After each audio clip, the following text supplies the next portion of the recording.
Sofa model ஆட்சியா, அது என்னன்னு புரியறதுக்கு எனக்கு ரொம்ப நாள் ஆச்சு. இந்த sofa set, table chair, teapoy, furniture பிசினஸ்லாம் வேற எங்க வெளியில போய் பண்ண சொல்லுங்க. அப்படி அந்த பிசினஸ் தான் பண்ணணும்னா நிறைய பிசினஸ் பண்ற மாதிரி வெளியில போய் பண்ண சொல்லுங்க. இங்க சட்டசபைக்குள்ள வேணாம். அதனால ஆக்கப்பூர்வமான கருத்துக்கள் இருந்தா சொல்லுங்க. டெஃபினட்டா அது சரியா இருந்தா நாங்க ஏத்துக்கிறோம். எனக்கு ஒரு குட்டி கதை ஒன்று ஞாபகம் வருது, சொல்லாமா?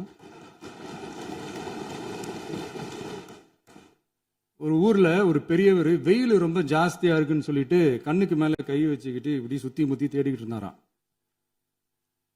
அப்ப கூட இருந்த ஒரு சின்ன பையன், என்ன தேடுறீங்க அப்படின்னு கேட்டானா. அதுக்கு அந்த பெரியவர் சொன்னாரா, அது ஒண்ணு இல்ல தம்பி, உங்க அப்பா இங்கதான் இருப்பாருன்னு சொன்னாங்க, அதான் தேடிக்கிட்டு இருக்கேன். எங்க உங்க அப்பாவையா காணோம்?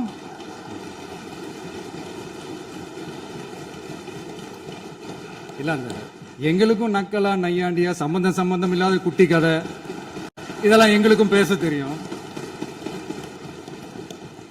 அந்த கதையில பெரியவர் அப்படி சொன்னாராம், தப்பா எடுத்துக்காதீங்க. அந்த கதையில பெரியவர் அப்படி கேட்டாராம். அதனால யாரும் இங்க டென்ஷன் ஆக வேணாம். போயிட்டாங்க, பேசலாமா? உங்க கருத்துக்களை நீங்க முழுமையாக மன நிறைவோடு பேசலாம். டிவியில பார்ப்போம். சரி, அதான் 5 நிமிஷம் பேசுனதுக்கே கொலை தூரி இந்த ஆட்டம் அடிச்சு